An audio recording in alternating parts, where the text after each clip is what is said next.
자, 1절에 보면 여호와께서 모세에게 이르시되 너는 내가 애굽 땅에서 인도하여 낸 백성과 함께 여기를 떠나라. 내가 아브라함과 이삭과 야곱에게 맹세하여 내 자손에게 주기로 한 그 땅으로 올라가라. 이스라엘 백성들이 잘못하고 나서 모세가 하나님 앞에 중보 기도를 했죠. 그리고 나서 하나님이 백성들에게 용서를 해줍니다. 그래서 이제 내가 너에게 인도하는 백성과 함께 그 약속의 땅으로 올라가라. 하나님이 백성을 다 죽이려고 했다가 용서해 주시고 그대로 계획을 진행해 주시죠. 다시 한번 약속을 주십니다. 내가 사자를 너보다 앞서 보내서, 사자는 천사겠죠. 가나안 사람과 아모리 사람, 헷 사람, 브리스 사람, 히윗 사람, 이 가나안 땅에 살고 있는 족속들의 민족들입니다. 이 사람들과 다 전쟁을 해야 돼요. 이들을 누가 쫓아낸다? 하나님께서 쫓아내신다. 그리고 너희를 이 젖과 꿀이 흐르는 땅에 이르게 하려니와. 사실 가나안 땅은 젖과 꿀이 흐르는 땅이 맞지만 아닐 때가 더 많은 땅이에요. 하나님이 비를 제때 내려주시면 이런 땅이 되는데, 비를 안 내려주시면 사막이 돼요. 참 살기가 어려운 땅입니다. 하나님이 도와주시면 젖과 꿀이 흐르는 땅이 되는 거예요. 나는 너희와 함께 올라가지 아니하리니. 자, 이 부분 하나님이 아직 삐지셨어요. 너희는 올라가라. 근데 나는 너희와 함께 올라가지 않다. 내가 사자는 보내긴 할게. 근데 나는 너희와 함께 못 올라가. 이건 사실 가능성을 말하는 겁니다. 하나님 삐지셨다기보다는 이스라엘 백성들이 부정해져 버렸어요. 어, 그 죄를 심하게 지어서 부정한 상태의 이스라엘 백성들은 하나님과 동행할 수가 없습니다. 하나님이 함께하고 싶어도 함께하지 못해요. 이런 본문이 너무 중요한 본문이에요. 나는 하나님이 나와 함께하지 않은 걸까? 내 인생은 왜 이렇게 답답하게 흘러갈까? 하나님이 잘 안 느껴지는 분들은 사실 이런 본문과 좀 많이 닮아 있을 때 그렇게 좀 느껴질 수 있는 경우가 많습니다. 너희는 목이 곧은 백성, 교만한 백성은 하나님이 함께하고 싶어도 곁에 못 가요. 그래서 자꾸 하나님이 함께하지 않은 것처럼 느껴질 때가 많다라는 거죠. 내가 길에서 너희를 진멸할까 염려함이라 이겁니다. 이런 본문 보면 저는 이 본문에서 어떤 게 느껴지시나요? 너희를 진멸할까 염려함이다. 어떤 게 느껴지세요? 하나님이 좀 그 통제가 스스로 안 되시는 하나님이라는 거 좀 느껴지시나요? 통제를 못 하시는 하나님? 하나님이 옆에 누가 있는데 그 옆에 있는 애를 하나님이 진멸해 버릴 수 있어요. 그런데 진멸하면 안 돼. 그 요즘 그 인스타에 보니까 곰이랑 친한 어떤 곰을 어렸을 때부터 키웠던 러시아 사람이 나오더라고요. 그랬더니 그 곰이 다 커가지고 여전히 그 사람 자기를 키워준 그 사람과 친구처럼 지내는데 딱 포옹을 했는데 그 곰이 그 사람을 너무 먹고 싶어서 스스로 자기 팔을 깨물더라고요. 그거 혹시 본 적 있나요? 그 리스로 돌아다니는데 너무 무섭더라고요. 여기 왜 소리가 안 나? 어? 어, 여보세요? 어, 건이 왔네. 소리 키워보세요.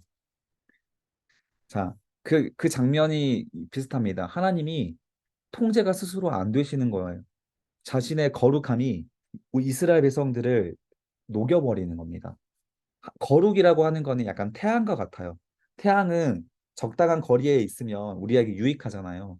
근데 가까이 가면 녹아져 버리는 것처럼 하나님의 거룩함은 너무 좋은 것이고 우리가 그 거룩함 속에 들어가야 천국에 가는 거지만 거룩하지 않은 존재가 거룩한 존재에게 다가가면 거룩하지 않은 존재는 소멸해 버립니다. 하나님이 이걸 걱정하시는 거예요. 이 백성을 세웠는데 성도를 세웠는데 하나님이 함께 하려고 다가갔다가 그 사람이 죽어버리는 거예요. 소멸해 버리는 겁니다. 거룩하지 않았기 때문에. 하나님의 거룩한 방법을 그래서 율법을 통해서 알려주신 거예요. 이렇게 하면 너희가 거룩해진다. 그래서 그 염소나 양에게 소에게 머리에다 자기의 죄를 안수하는 넘기는 겁니다. 그리고 미안하다. 너는 죄가 없지만 내 죄 때문에 너가 죽는 거야라고 하면서 자기의 죄를 머리에다 안수하면서 기도하면서 넘겨요. 그리고 그 목을 칩니다. 스스로. 그러면서 이제 그 거룩해진 죄를 용서받고 거룩해지는 방법을 알려주시는 건데 이런 걸 이스라엘 백성들이 지금 안 했고 또 하나님 앞에 큰 죄를 지었기 때문에 이런 본문들이 나온 거예요. 전 이런 거 보면 무섭던데. 음, 4절입니다. 백성이 이 준엄한 말씀을 듣고 밑줄 그어주세요. 슬퍼하여 한 사람도 자기 몸을 단장하지 아니하였다. 여호와께서 모세에게 이르시기를 이스라엘 자손에게 이르라 너희는 목이 곧은 백성인즉 내가 한순간이라도 너희 가운데 이르면 어떻게 된다? 너희를 진멸하리니 너희는 장신구를 떼라. 장신구는 우상으로 많이 사용합니다. 이때 적으세요. 우상. 너희들의 우상을 떼라. 그리하면 내가 너희에게 어떻게 할 것인지 정하겠다. 자, 이스라엘 자손이 호렙산에서부터 그들의 장sun기를 떼냅니다. 우상을 떼냈어요. 왜 떼어놨습니까? 이들이 느꼈던 감정은 기쁨입니까? 아니죠. 두려움입니다. 두려움. 두려움은 우리가 죄를 짓지 않을 수 있게 하는 큰 동력 중에 하나예요. 하나님은 이 동력을 자주 사용하십니다. 두려움을 주세요. 이런 부분들 잘 묵상해 보세요. 하나님은 이런 분이시다. 성경에 기록된 겁니다. 자, 33장 7절입니다. 모세가 항상 장막을 취하여 진 밖에 쳐서 진과 멀리 떠나게 하고 자, 회막이다. 회막 밑줄 그어주세요. 하나님을 만나는 자가 찾아오는 장소가 회막이 됩니다. 음, 회막이라 이러하니 여호와를 앙모하는 자는 다 진 바깥 어디로 나간다? 회막으로 나간다. 자, 모세가 항상 장막을 취하여서 멀리 쳤습니다. 그리고 멀리 떠나게 한 다음에 회막이라고 이름하는 곳을 따로 만들었어요. 이유가 무엇일까요? 하나님을 항상 앙모하는 사람을 따로 모으기 위해서 그런 거예요. 이제는 하나님을 만나러 가면 바로 옆에 있었는데 하나님의 성막이 바로 옆에 있었는데 이제 좀 멀리 가야 됩니다. 그래서 하나님을 믿고 나아가는 사람들은 회막까지 나아갈 수 있게 되는 거예요. 그래서 하나님의 뜻과 말씀을 구하는 사람들이 이 회막으로 나아가서 자문을 구하게 되는 거예요. 음, 성경 공부도 이렇게 열려 있죠. 누구나 들어오라고 열어놨습니다. 그런데 마음이 있는 사람들이 와요. 구원은 이 마음이 있는 사람들에게 가까이 있습니다. 저희 청년부가 다 구원받으면 좋겠지만 너무 냉정합니다, 성경은. 그래서 하나님의 말씀대로 공부하고 순종할 수 있는 사람이 구원받아요. 내일 예수님이 오신다. 오늘 밤이 마지막이었다라고 할 때 사실 구원에 가까이 있는 사람은 그렇게 많지 않은 것이 현실입니다. 이런 성경 말씀을 통해서도 확인할 수 있는 부분이죠. 앙모하는 마음을 성령께 구하면 주십니다. 이때는 성령께서 좀 이렇게 뭐라고 할까? 좀 구별되이 찾아오셨지만 지금은 사실 이 앙모하는 마음을 달라고 기도하는 제목도 허락이 되잖아요. 하나님을 사랑할 수 있고 앙모라는 단어 아시죠? 간절히 사랑하는 거잖아요. 사랑하며 사모하는 사랑하며 갈망하는 걸 앙모라고 하잖아요.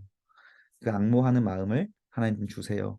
내가 회막으로 나아가겠습니다. 그래서 우리는 예배 가운데 참여할 수 있습니다. 주일 예배, 수요 예배, 여러 예배에 참여할 수 있어요. 모세가 회막으로 나아갈 때에는 백성이 다 일어나 자기 장막문에 서서 모세가 회막에 들어가기까지 바라보며 모세가 회막에 들어갈 때 자, 밑줄 그어주세요. 구름 기둥.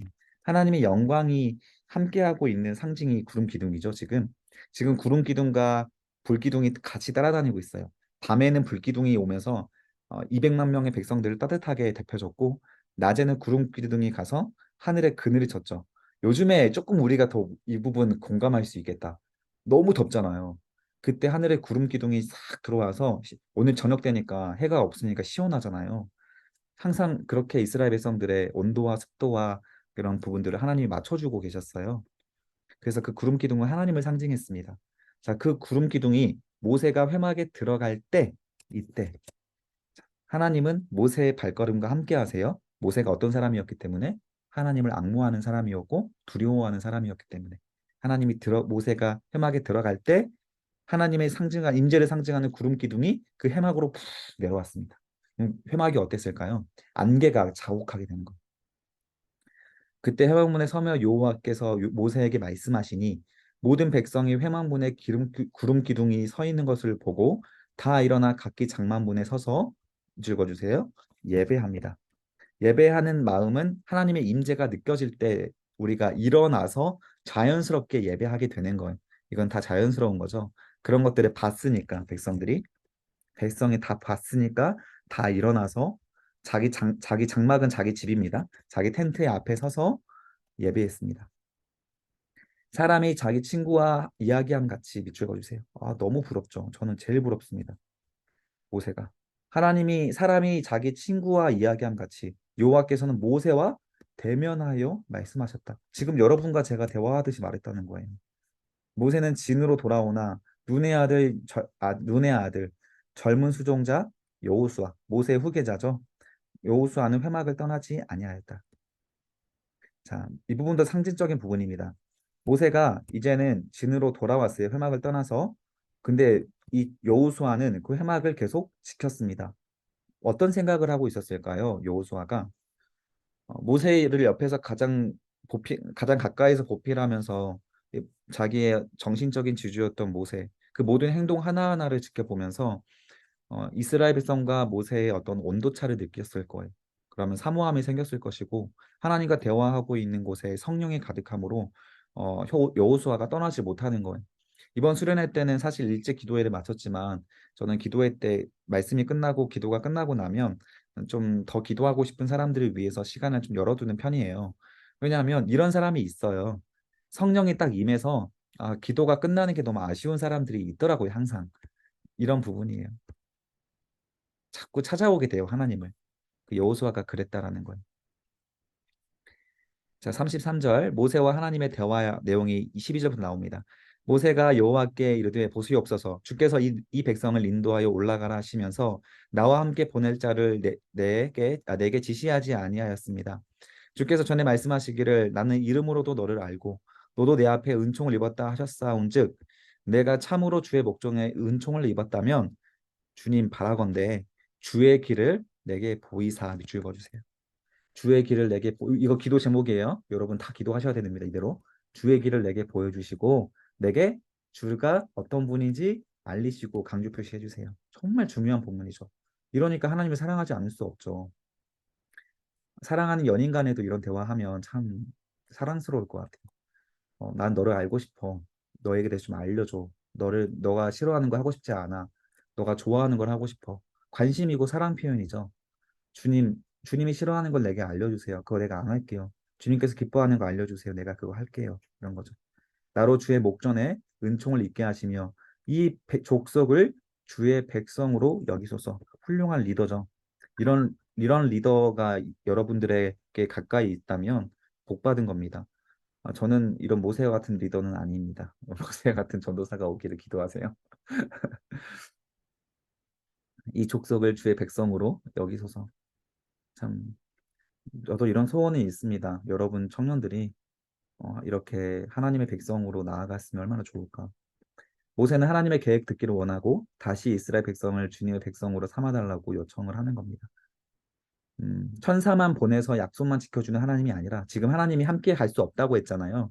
너희 이스라엘의 거룩함을 잃어버렸기 때문에 같이 가면 하나님이 당장에 심판을 해버릴까 봐 통제가 안 될까 봐 지금 천사만 보낸다고 했는데 그러지 말고 다시 한번 주님의 백성으로 좀 삼아 주셔서 적극적으로 인도해 달라는 요청문입니다. 하나님 자신도 사실 이스라엘 백성과 그런 계약만 이행하는 계약 관계는 원하지 않으세요. 이스라엘을 하나님 백성으로 삼는 일에 가장 큰 기대를 가지신 분이 하나님이시고 가장 원하시는 분도 하나님이시거든요. 모세가 그 하나님의 마음을 헤아리고 그런 기도를 해드리는 거예요. 하나님도 하고 싶은데 못하고 있으니까 모세가 대신 그렇게 부탁을 해드리는 거예요. 마음이 얼마나 시원하겠어요, 하나님 마음이. 그랬더니 하나님이 이르시되 밑줄 그어주세요. 내가 친히 가리라. 밑줄 그어주세요. 모세의 기도에 이렇게 응답해 주세요. 하나님은 모세의 기도를 참 많이 응답해 주십니다. 거절할 때도 있지만 그 이유가 내가 너를 쉬게 하기 위해서. 모세 너가 얼마나 고생하냐. 나랑 이스라엘 백성 사이 중간에서 너무 고생이 많다. 이제 내가 친히 갈 테니까 그만 좀 쉬어라 라는 거죠. 모세가 여호와께 이르되 주께서 친히 가지 아니하시려거든 우리를 이곳에 올려 보내지 마옵소서. 나와 주의 백성의 주의 목전에 은총 입은 줄을 무엇으로 알겠습니까? 주께서 우리와 함께 행하심으로 나와 주의 백성을 천하 만민 중에 구별하심이 아닙니까? 죽어주세요. 모세가 정확하게 알고 있죠. 자, 하나님께서 함께 하심이 없는 은혜는 허구입니다라는 것을 지적하고 있어요. 정말 훌륭한 지도자입니다. 여호와께서 모세에게 이르시되 네가 말하는 이 일도 내가 하리니 첫 번째 너는 내 목전에 은총을 입은 자이고 내가 이름으로도 너를 알기 때문이다. 밑줄 그어주세요. 하나님이 모세의 중보를 들어주는 두 가지 이유입니다. 은총을 입은 자이기 때문에 그렇고 이름으로도. 참 이런 표현이 아름답지 않아요? 내가 이름으로도 너를 알았다. 이런 표현을 한번 여러 가지로 묵상해 보세요. 영어 성경으로도 한번 보시고 계속 고민해 보세요. 이런 표현이 어떤 표현일까? 내가 이름으로도 너를 알았다. 모세가 이르되 원하건대 주의 영광을 내게 보이소서. 여호와께서 이르시되 내가 내 선한 모든 것을 너의 앞으로 지나가게 하고 여호와의 이름을 내 앞에 선포하리라. 강조 표시해 주세요. 나는 은혜 베풀 자에게 은혜를 베풀고 긍휼히 여길 자에게 긍휼을 베푸느니라. 자, 이거를 고원론이라고 부릅니다. 오늘날 한국 교회에 많이 놓쳐져 있는 부분이에요. 안 가르치지 않은 건 아닌데 좀 약화되어 있는 부분이죠. 예수 그리스도의 보혈이 너무 강조가 되어 있다 보니까 이런 부분들을 좀 놓치게 돼요. 그런데 하나님은 모든 사람이 구원받도록 길을 열어두긴 했지만 모든 사람들이 그 구원의 길로 올라가지 않기 때문에 하나님은 그 구원의 길로 올라가는 사람을 구별하여서 은혜를 베풀고 긍휼을 베푼다는 거예요. 이런 표현도 두려운 표현이죠. 여길 만한 사람에게 한다. 베풀 만한 사람에게 베푼다. 이런 거.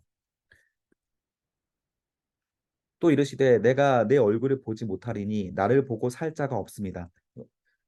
자, 그래서 요한계시록을 썼던 요한도 하나님을 만났을 때 예수님이 자기를 보여줬을 때 아, 이제 내가 죽었구나, 죽을 것이구나라고 생각을 했어요. 왜냐하면 하나님 보는 사람은 죽는다라는 인식이 있었어요. 여호와께서도 이르시기를 보라 내 곁에 한 장소가 있으니 너는 그 반석 위에 서라. 내 영광이 지나갈 때에 너를 반석 틈에 두고 내가 지나도록 내 손으로 너를 덮었다가 손을 거두리니 네가 내 등을 볼 것이요 얼굴을 보지 못하리라. 성경에서 단 한 명의 인물도 하나님의 얼굴을 제대로 본 사람이 없어요. 다 일부분을 본 겁니다.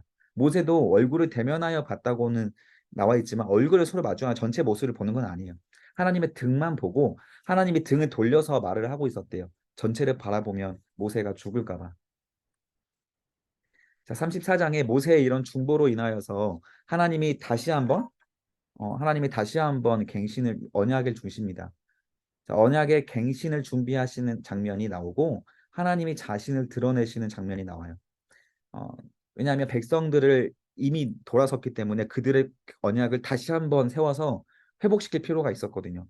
그래서 다시 한번 자신을 나타내 주시고 부적절했던 예배 뭐였죠? 금송아지 예배죠. 금송아지 예배를 버리고 그 바람직한 예배를 세우는 그 예배를 가르쳐 주십니다. 자, 이런 장면이 34장에 나오죠. 중요한 장면이겠죠. 한번 보겠습니다. 여호와께서 모세에게 이르시되 너는 돌판 둘을 처음과 같이 다듬어 만들라. 네가 깨트린 처음 판에 있던 말을 내가 그 판에 쓰겠다. 자, 모세가 이스라엘 백성들이 금송아지 우상 숭배를 하고 있는 모습을 보고 화가 나서 그 돌판을 더 집어 던져버렸잖아요. 그것이 깨졌기 때문에 하나님이 다시 만들라는 거예요. 그래서 하나님이 그 새 판을 만들어 오면 다시 써주시겠대요. 아침까지 준비하고 아침에 시내산에 올라와 산 꼭대기에서 내게 보이되 아무도 너와 함께 오르지 말며 온 산에 아무도 나타나지 못하게 하고 양과 소도 산 앞에서 먹지 못하게 하라. 자, 과거에는 아론과 그의 아들들이 산의 일정한 곳까지는 오를 수 있었는데 이번에는 이들도 못 올라갑니다. 그 이유가 뭘까요? 부정해졌기 때문에 그렇죠. 아론은 대제사장이라 원래 정결했지만 아론은 금송아지 사건 이후에 거룩하지 못한 상태가 됐기 때문에 어느 정도 올라가도 예전만큼 올라가면 죽임을 당합니다. 죄는 우리가 하나님 앞에 나아갈 수 없게 하기 때문에 죄를 두려워하시면 돼요. 모세가 돌판 둘을 처음과 같이 깎아 만들고 아침에 일찍 일어나 자 이런 표현들 우리가 창세기부터 계속 반복되는 표현이었죠. 아브라함도 항상 하나님 앞에 적극적으로 즉각적으로 순종하는 장면으로 이렇게 표현이 사용되었습니다. 그 두 돌판을 손에 들고 여호와의 명령대로 시내산에 올라가니 여호와께서 구름 가운데 강림하사 강림 그와 함께 서서 여호와의 이름을 선포하시세. 자, 하나님께서 그의 앞으로 지나시며 선포하시되 중요한 장면입니다. 강조 표시해 주세요. 하나님이 모세의 앞으로 지나가시며 하나님이 크게 말했다라는 거예요. 뭐라고 말하냐면 나는 여호와다. 나는 여호와다. 그러면서 자신의 성품을 말해주십니다. 나는 자비롭고 은혜롭고 노하기를 더디하고 인자와 진실이 많은 하나님이다. 이것도 영어 성경으로 한번 보세요. 나는 죄를 너희들의 즉각적으로 진멸할 수 있었지만 참을 수 있었고 너희에게 은혜를 줄 수 있었고 은혜는 뭐예요? 값없이 주는 거죠.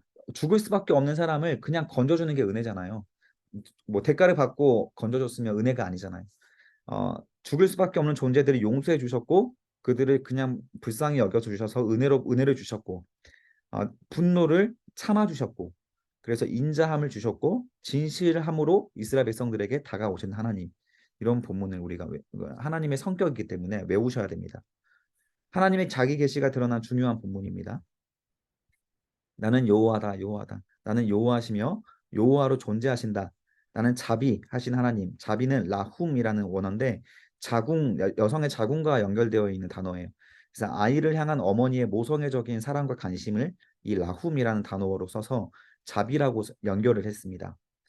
자, 은혜는 한눈인데 자격이 없는 사람에게 구원을 베풀어 주시는 일방적인 배려. 일방적이라는 단어가 중요하죠. 일방적인 배려. 그리고 인자가 많은 헤세드 라브입니다. 인자는 자비이지만 근본적으로 언약, 계약을 충실하게 지킨다는 뜻을 바탕으로 하고 있어요. 그래서 하나님은 언약을 충실하게 지키시고 이행하실 것이고 필요에 따라서는 이스라엘의 과오를 용서하시기도 하시고 용납해 주시기도 하셔서 이 언약의 관계를 유지하시겠다라는 의지를 밝히시는 분이다. 이렇게 정리할 수가 있는 겁니다. 하나님은 인자를 천대까지 베풀고 악과 과실과 죄를 용서하리라. 그러나 벌을 면제하지는 아니하고 제가 자꾸 이런 부분을 강조하는 게 우리가 익숙하지 않은 용어라서 그래요. 하나님은 용서를 해주시는데 죄를 용서해 주셨죠? 그러나 벌을 면제하지 않는다. 죄를 지으면 형벌을 받습니다. 채찍을 맞아요. 그래서 인생이 고달파요. 그러니까 죄를 짓지 않으려고 노력을 해야겠죠. 아버지의 악행을 자손 3대까지 보응할 것이다. 그래서 아버지의 악행이 자녀에게까지 좀 영향을 받습니다. 그런데 또 성경 다른 본문에 보면 아버지의 죄를 때문에 자녀가 그 형벌을 받지 않는다라는 본문도 존재하거든요. 그래서 문맥에 따라 해석해야 됩니다. 여기에서는 지금 아버지와 자녀가 한 세대로 같이 묶여 있었어요. 아버지의 잘못을 자녀들이 봤습니다. 그래서 같이 지금 벌이 함께 겪을 벌이 돼버리는 거예요. 그 대표적인 벌이 광야에 40년 동안 나가서 살게 되는 거죠. 그 아버지 세대의 죄악이었지만 이 자녀들도 같이 벌을 받게 되는 거죠. 자, 모세가 급히 땅에 엎드려 경배하며 이르되 주여 내가 주께 은총을 입었거든 원하건대 주는 우리와 동행하옵소서. 이는 목이 뻣뻣한 백성입니다. 우리의 악과 죄를 사하시고 우리를 주의 기업으로 삼아 주시옵소서. 음. 자, 여호와께서 이르시되 보라 내가 언약을 세우리니 곧 내가 아직 온 땅 아무 국민에게도 행하지 아니한 이적을 너희 전체 백성 앞에 행할 것이다. 네가 머무는 나라 백성이 다 여호와의 행하심을 볼 것이니 내가 너를 위하여 행할 일이 두려운 것이기 때문이다. 그 다음에 약속했던 본문을 반복적으로 주십니다. 자, 그리고 그 땅에 들어갈 때에는 그 땅의 주민과 언약을 세우지 말아라. 우리가 세상으로 파송을 받아서 이제 주일마다 그 평소에 살잖아요. 그때에는 세상 주민들과 언약을 세우지 말래요. 시대 정신에 따라 살아가지 말라는 거예요. 그들이 원하는 가치를 우리도 원해서 똑같은 가치관으로 살아가지 말라는 말씀입니다. 그것이 우리에게 그 신앙에 도움이 안 되기 때문에 그렇다는 거예요. 너희는 도리어 그들의 제단들을 헐고 그들의 당식들을 헐고 그들의 원하는 우상을 깨뜨리고 아세라상을 찍어라. 너는 다른 신에게 절하지 말라. 여호와는 질투라 이름하는 질투하는 하나님. 주거주세요. 하나님이 스스로 나는 질투가 많다라고 말씀해 주십니다. 자, 이렇게까지 하나님이 다른 신을 강조하신 이유가 금송아지 사건 때문에 그런 거예요. 하나님이 노이로제가 걸리신 겁니다. 너는 삼가 그 땅의 주민과 언약을 세우지 말라. 그들이 모든 신을 음란하게 섬기고 있다. 이때 이 땅에 가나안 땅에 살고 있는 사람들의 가지고 있던 우상은 바알과 아세라인데 이들의 신전에서 그 창녀들이 합법적으로 그 뭐랄까 전도사 목사를 하고 있었습니다. 그래서 아세라와 바알 신이 서로 성관계를 맺으며 하늘에서 비가 내린다고 믿었어요. 그래서 남자들이 이 예배드리러 아세라 신에게 예배드리러 올라가면 그곳에 있는 성전 안에 있는 그 성녀들이라고 불리는 창녀들과 함께 성관계를 맺습니다. 자, 그것을 통해서 하나님이 비를 내려줄 거라고 믿었다는 거예요. 자, 그들의 신을 음란한 신이라고 하나님께서 정의 내리시고 그들을 따라 언약을 세우지 말라고 합니다. 얼마나 유혹이 됐겠어요, 이스라엘 백성들 남자들한테. 자, 그들의 신들에게 제물을 드리고 그들을 너를 청하면 네가 그 제물을 먹을까 합니다. 시대 정신에 타협하지 말라라는 것이죠. 오늘날에 뭐 이런 건 없지만 우리가 얼마든지 이런 거 적용할 수 있는 본문 너무 많잖아요. 사실. 그렇죠? 자세히 말하지 않겠습니다. 또 내가 그들의 딸들을 너의 아내들의 아내로 삼고 불신 결혼하지 말라는 겁니다. 불신 결혼은 곧 우상 숭배랑 연결했어요. 하나님은. 자, 그들의 딸들이 그들의 신들을 음란하게 섬기며 내 아들에게 그들의 신들을 음란하게 섬기게 할까 하니라. 자, 그래서 시대 전신과 타협하지 말아라. 자, 너는 신상을 부어 만들지 말아라. 자, 그리고 18절에서 35절까지 이스라엘에게 절기를 주시고 의무를 주십니다. 이게 참 중요한 부분이겠죠. 절기가 다시 언급되는 이유는 금송아지를 놓고 이스라엘 백성들이 절기를 지켰기 때문에 다시 절기를 정의 내려주시는 거예요. 나중에 열왕기상 12장에 가면 여로보암이 단과 베델에 다시 또 금송아지를 세워놓고 또 특별한 자기들만의 절기를 정해버립니다. 자, 그리고 나서 북이스라엘 백성들은 단 한 명의 왕도 그 하나님 앞에 구원받은 왕이 없었어요. 전부 다 우상 숭배에 빠져버립니다. 이것 때문에 그런 거예요. 잘못된 절기예요. 그래서 우리가 절기는 오늘날에 말하면 주일 예배로 생각하면 돼요, 그냥. 그래서 주일 예배를 우리가 스스로 생각해서 나는 이런 주일 예배를 이렇게 지키면 될 것이다라고 타협하지 말라는 거예요. 하나님 앞에 지킬 거는 지켜내라라고 하는 하나님의 명령인 거죠. 이런 부분들은. 자, 너는 무교조를 지키되 내가 내게 명령한 대로 아비벌 그 절기에 3월입니다. 1회 동안 7일 동안 무교병을 먹어라. 이는 네가 아비벌에 애굽에서 나왔다. 자, 아비벌은 우리가 가진 달력으로는 3월이고 이스라엘 가진 달력으로는 1월이에요. 그 이유가 여기죠. 애굽에서 나온 날입니다. 출애굽한 날이 아비벌이기 때문에 이때부터 1월이 된 거예요. 그래서 그 날을 기억하면서 무교절을 지키게 되는 겁니다. 넘어가겠습니다. 22절에 보면 77절 엿새 동안 일하고 일곱째 날은 쉬고 77절 곧 맥주의 초실절을 지키고 세 마리는 수장절을 지키라 이렇게 절기를 알려주십니다. 남자는 매년 세 번씩 하나님 앞에 나와야 됩니다. 아무리 멀리 떨어져 있어도 세 번씩 나와야 돼요. 큰 절기에 나와야 됩니다. 예수님도 이 절기를 잘 지키셨죠. 내가 이방 나라들을 내 앞에서 쫓아내고 내 지경을 넓히리니 내가 매년 세 번씩 여호와 하나님을 뵈려고 올 때에는 아무도 너의 땅을 탐내지 못하리라. 자, 1년이 이스라엘이 1년에 세 번 무교절과 초실절, 수장절 하나님 앞에 절기를 드려야 될 날을 하나님께서 정해 주셨어요.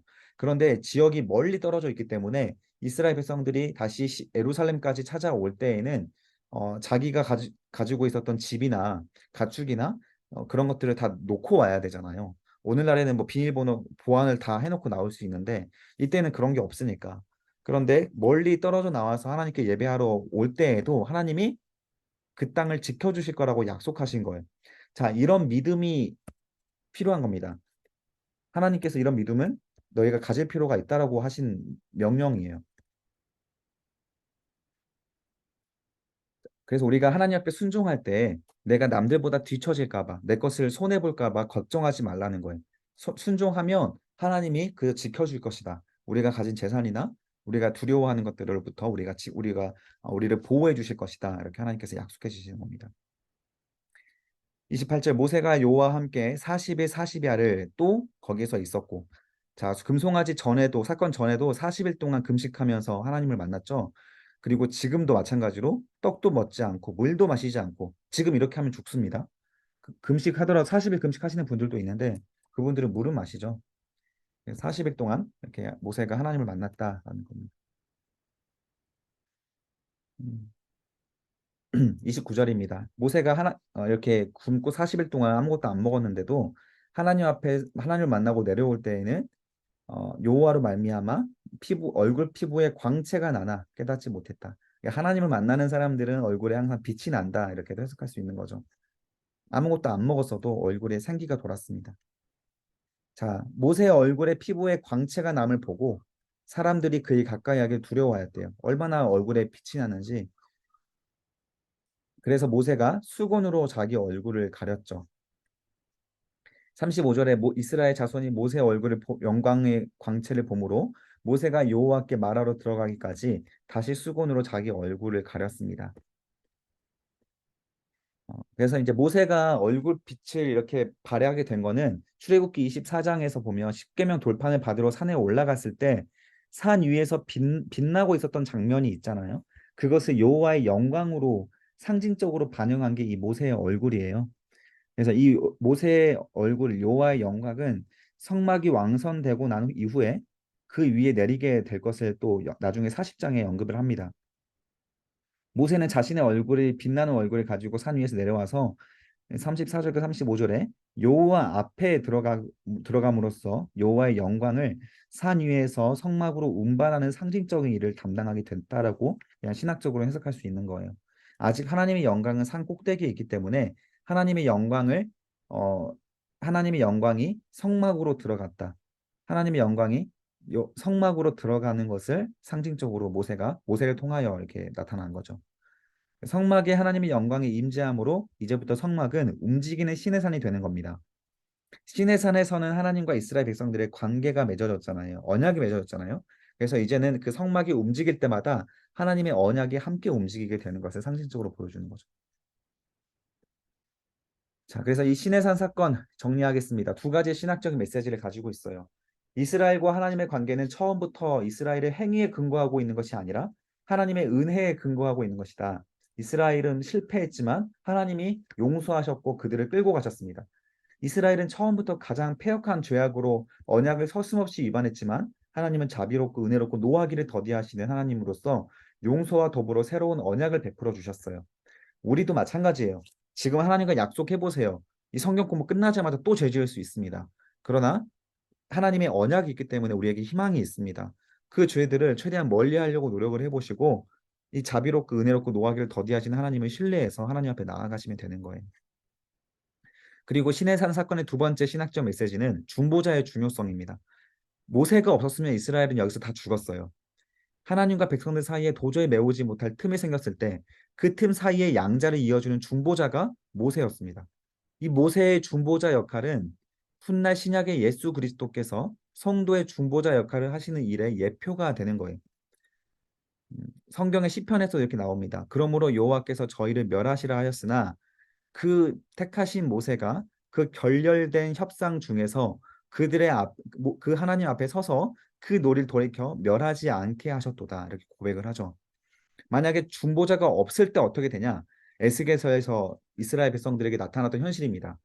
이 땅을 위하여 성을 쌓으며 하나님 앞에서 성 무너진 데를 막아서서 나로 밑줄 그어주세요. 멸하지 못하게 할 사람을 내가 그 가운데서 찾다가 얻지 못한 고로 밑줄 그어주세요. 모세와 같은 사람을 하나님께서 찾았는데 이스라엘에 단 한 명도 모세와 같은 사람이 없었다. 그 하나님의 노를 돌이켜 멸하지 않게 할 수 있는 사람이 없었다. 그러므로 내가 하나님의 분노로 그 위에 쏟으며 내 진도의 불로 멸하여 그 행위대로 그 머리에 보응하였다. 하나님께서 말씀하신 겁니다. 진도가 맞나? 진도가 아니야? 그 행위대로 머리에 보응하셨다. 자, 오늘날 하나님의 우리에게 심판이 내리기를 한국 땅에 심판이 내려지지 않은 가장 큰 이유 중에 하나가 모세와 같은 사람이 있다라는 증거입니다. 하나님이 참고 또 참으시고 모세처럼 자신을 잘 정결하게 하고 죄를 멀리하고 하나님의 기뻐하시는 행위를 하면서 하나님의 마음을 좀 편안하게 해주시는 사람이 있다라는 거예요. 그런 사람이 있기 때문에 죄를 이 땅에 하나님의 진노를 참고 계시지만 그런 사람이 이제 만약에 다 죽고 오늘날의 다음 세대에 그런 사람이 없다면 하나님은 우리의 행위대로 드디어 심판 때에 우리나라를 세우겠죠. 여러분들이 그런 사람이 되어야 합니다. 우리 어른 세대에 있는 모세 같은 사람들이 좀 많은 것 같아요. 우리가 이제 그런 사람의 바톤을 이어가야겠죠. 자, 35장에서 39장까지 여호와께 자원하여 드리는 예물에 대한 장면이 나와요. 끊어졌던 하나님과의 관계가 모세의 중보로 인하여 회복되었죠. 그리고 이제부터 이스라엘은 하나님과 마음과 뜻과 힘을 다하여 하나님 말씀에 순종해야만 하는 의무가 생겼습니다. 다시 회복됐으니까. 이제 그 첫 프로젝트에 이스라엘의 범죄로 연기된 출애굽기 25장에서 31장에서 주신 성막과 그 도구를 만드는 일을 순종해야 됩니다. 성막과 도구를 만드는 방법을 알려주고 있는 중에 이스라엘 백성들이 금송아지 사건을 일으켰잖아요. 그래서 그 만드는 일에 대한 실행을 못하고 있었거든요. 그래서 이제부터 35장부터 39장까지 한치의 오차도 없이 하나님께서 가르쳐 주신 대로 성막 건설로 순종을 증명해야 되는 겁니다. 이 출애굽기 저자가 출애굽기 25장에 31장의 내용을 철저하게 지킨다는 점을 강조하기 위해서 35장, 지금 여기서부터 39장까지 그 내용을 중복적으로 기록해요. 다 똑같습니다. 한 글자도 안 다르고 똑같이 기록해요. 그러나 실제 성막과 도구를 만드는 순서는 조금 다르게 합니다. 25장에서 31장까지는 가장 거룩한 것에서부터 덜 거룩한 순서에 따라서 지시가 내려졌지만 여기 35장부터 39장까지는 이 도구들이 실제로 만들어진 순서에 따라서 기록을 해요. 그래서 쭉 그냥 한번 읽어 가시면 될 것 같습니다. 자, 안식일에 대한 언급 하셨고 쭉 그냥 다 넘어가겠습니다. 여기는. 자, 22절. 마음에 원하는 남녀가 와서 하나님께 가져다가 하나님께 예물을 드리는 겁니다. 우리가 헌금도 내가 여러분들에게 11조를 들으십시오. 또 그리고 뭐 맥주 감사절이나 절기에 따라 하나님께 헌금 드리고 감사의 헌금은 주일의 헌금은 매주 드려야 되고 매번 강조하지 않은 이유가 그냥 가르쳐 드리고 끝내는 겁니다. 그리고 나서 여러분들의 마음에 자원하는 마음이 있어야 하나님께서 받으세요. 그러지 않고 받으시면 별로 의미가 없습니다. 지금은 제가 잘 안 다니는데 옛날에는 찬양 집회를 많이 다녔어요. 마커스랑 어노인팅. 거기가 보면 예배가 끝나고 나서 헌금 바구니를 이렇게 거두거든요. 그러면 거기에다가 이제 헌금을 내는데 자꾸 거기에 헌금을 가져가는 걸 까먹어요. 그래서 헌금 바구니가 돌 때 급하게 지갑을 엽니다. 그래서 한 번은 1,000원, 거기서는 제가 전도사고 돈도 없으니까 옛날엔 자꾸 1,000원만 냈거든요. 근데 어, 지갑을 자꾸 돈을 꺼내는데 사람들 인해서 지갑을 못 열고 가방에다가 넣어놓고 지갑을 펼쳐서 눈대중으로 돈을 꺼냈거든요. 근데 자꾸 10,000원짜리가 나오는 거예요. 그래서 넣어놓고 다시 또 꺼내는데 또 10,000원짜리가 나오고. 그래서 그 옆에 거 장을 또 꺼내는데 또 10,000원짜리가 나오고. 그래서 이제 한 3번 정도 시도하다가 그 바구니가 제 앞에서 기다리고 있기 때문에 이번에도 내가 그 1,000원짜리가 10,000원짜리가 나오면 내가 그냥 10,000원 내겠다라고 했는데 진짜 또 10,000원짜리가 나온 거예요. 그래서 그냥 하나님께 드립니다라고 10,000원 냈거든요. 그리고 나 그 이야기를 옆에 있던 같이 신학하던 친구에게 말했더니 그 친구가 웃으면서 하는 말이에요. 걱정하지 말라고. 하나님은 1,000원으로 받았을 거라고. 이해하세요? 하나님은 나는 1,000원을 드릴 마음이었고 10,000원은 드릴 마음이 없었기 때문에 내가 10,000원을 냈다 하더라도 하나님은 그걸 1,000원으로 받았을 거라는 거. 그 말이 맞는 거예요. 하나님은 우리가 드리고 싶어 하는 마음을 받지 그 마음도 없는 예물을 사실 잘 받지 않으십니다. 무릇 청색 자시의 홍새실과 가는 배실과 염소 털과 붉은 물들인 순양의 가죽과 해달의 가죽이 있는 자도 가져왔다. 엄청 비싼 거거든요, 이거. 자원하여 가져왔다는 거죠. 자, 이거는 다 어디에다 쓰였죠? 이거 좀 맞춰보자. 이거 어디에 쓰였지? 이거 맞추는 사람 진짜 제가 사랑해 줄게요. 빨리 맞춰봐요. 이거 어디에 쓰였어요?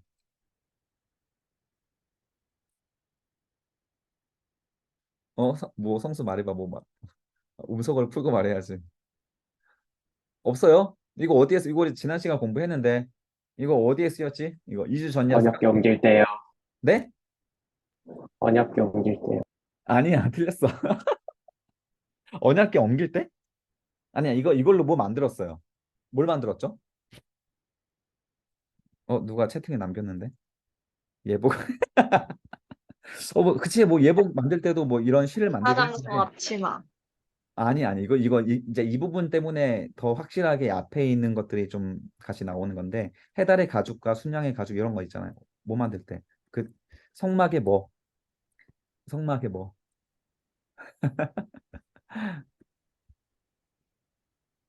의협 형제 알면서 지금 참고 있는 거죠. 휘장 아니거든. 자, 휘장도 물론 다 이거 청색, 자색, 홍색 실이 사용되긴 했습니다. 그런데 이거 있죠. 염소 털과 붉은 물들인 순양의 가죽과 해달의 가죽. 이거는 성막에 덮는 덮개 그 위에 지붕을 만들었잖아요. 이걸로. 기억나시나요? 그 지붕에 이걸로 그 청색, 홍색 가는 실로 이런 것들을 묶어가면서 만들었는데 10cm, 가로 10cm, 세로 10cm 이렇게 해서 정사각형 하나 만드는데 한 사람이 1개월에 동안 만들어야 된다. 한 달 동안. 근데 그걸로 성막 그 넓은 몇십 미터짜리 다 덮으려고 했으면 얼마나 많은 사람들이 얼마나 노동을 했겠어요. 그쵸? 자원하는 10년 플러스 봉사까지 한 거예요. 그래서 이런 걸로 성막을 덮개를 만들었습니다. 아, 맞추는 사람이 없었네. 사랑해 주려고 그랬는데 은과 놋과 놋으로 예물을 삼는 자는 다 가져왔다. 여호와께 드렸으며 섬기는 일에 소용되는 조각목이 있는 자는 가져왔다. 자, 이런 표현들 중요하죠. 가져왔다, 가져왔다. 하나님께 가져가세요. 어떤 마음으로? 원하는 마음으로, 자원하는 마음으로. 자, 그리고 이런 것들도 자, 여인은 손수 실을 빼고 노동이죠. 노동 헌신 마음도 몸의 그 뭐랄까 노동도 하나님께 가져왔습니다. 그 뺀 청새 자식 홍채실과 가는 배실을 가져왔습니다. 자, 그리고 또 강조 표시해 주세요. 마음의 감동을 받아 슬기로운 모든 여인들은 어떻게 하죠? 뽑았죠. 노동을 했습니다. 감동받은 마음에 자원하는 마음이 있는 사람들이 헌신하는 거예요. 모든 족장은 호마노아 비싼 보석이죠. 애복과 흉패에 물리 보석을 가져왔다. 가져왔다. 마음에 자원하는 누구나 가져왔다. 중요한 표현이죠. 이스라엘 자손이 여호와께 자원하여 드린 예물이다. 자, 그리고 하나님이 지명하신 사람이죠. 브살렐과 오홀리압. 이 두 사람에게 하나님이 성령에 감동하셔서 하나님께서 말씀하신 성막의 도구들을 만들게 하셨죠. 그 지혜로운 마음을 그들에게 충만하게 하셨대요. 하나님은 성령이 찾아오시면 이렇게 지혜로운 마음이 생깁니다. 여러분 지혜로운 사람이 되세요. 하나님이 영을 충만하게 하시면 지혜와 총명과 지식으로 여러 가지 일을 할 수 있는 지혜가 생깁니다. 그래서 여러분 여기에 임원들도 있고 리더도 있지만 그 지혜를 하나님께 구하시면 임원과 리더에 대한 지혜로 성령이 주신 지혜로 잘 감당할 수 있는 능력이 생기는 겁니다. 자, 36장에 이제 성막을 하나님께서 말씀하신 대로 명령하신 대로 다 순종하는 겁니다. 그 마음에 지혜를 얻고 와서 그 일을 하려고 자원하는 모든 사람을 오홀리압과 브살렐이 불러서 그 봉사자들을 모아서 함께 일을 하죠. 자, 계속 읽어보시고 백성이 너무 많이 가져옴으로 이런 표현들 너무 많이 가져옴으로 여호와께서 명령하신 일에 쓰기에 남음이 있나이다. 자, 그래서 이제는 더 이상 예물을 가져오지 말아라. 그만 헌금해라. 있는 재료가 모든 일을 하기에 넉넉하여 남음이다. 너무 자원하는 헌금이 많아서 그만 내라고 광고해야 할 지경이 됐다. 참 아름다운 모습이죠. 자, 성막 건축 실행입니다. 일하는 사람. 자, 그래서 이 부분 보면 이단을 구분하는 좀 방법 중에 하나가 뭐냐면 이단은 자꾸 돈을 내라고 합니다. 다 버려야 되는데 그냥 나한테 버려라 이런 거 이단은. 자꾸 교회에서 돈 얘기하면 그 이단입니다. 이렇게 재물과 많이 관련이 있어요. 항상 뭐든지 뭘 팔아서 내고 다 이런 거. 이런 성경 본문도 그 자원하는 마음 이런 거 다 강조하지 않고 내는 걸 많이 강조해서 성경 공부시킵니다. 돈 얘기 많이 할 필요 없어요. 그냥 넉넉하고 하나님의 뜻에 맞는 그런 적당한 헌금이 모였으면 그만 이제 멈춰야죠. 일하는 모든 사람 중에 마음의 지혜로운 모든 사람이 열폭 휘장으로 성막을 지었으니 그러면서 또 하나님 말씀대로 하고요. 39장으로 넘어가겠습니다. 쭉 넘어가서 39장 42절입니다. 여호와께서 모세에게 명령하신 대로 이스라엘 자손이 모든 역사를 마치면 역사라는 표현 강조 표시해 주세요. 자, 하나님의 뜻대로 순종해서 성막을 만드는 것을 뭐라고 표현했어요? 히스토리라고 합니다. 역사입니다. 거대한 한 개인의 순종이 아니라 모든 공동체의 공동된 과거를 역사라고 만들죠. 역사라고 이름하죠. 그래서 출애굽 전까지는 아브라함을 통한 하나님의 개인의 순종이었지만 이제는 개인에서 민족의 200만 명이 하나님 말씀대로 자원하여 헌물하고 봉사하는 역사를 만들었어요. 공동체가 되면 역사가 일어납니다. 우리 망원 제일교회를 통해서 역사가 일어날 수 있어요. 순종한다면.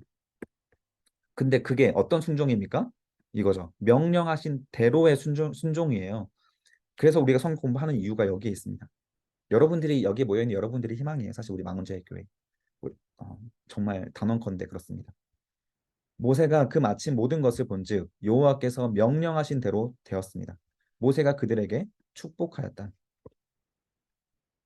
모든 것을 마치고 복이 임하는 것은 창세기 1장의 창조 이야기 패턴을 따르고 있어요. 그래서 성막의 완성은 이스라엘의 새로운 시작, 재창조입니다. 그래서 앞으로 35장부터 39장처럼 철저하게 하나님의 말씀을 기억하고 순종한다면 항상 그들에게 복이 임할 것이지만 거역한다면 저주가 임하게 될 것입니다.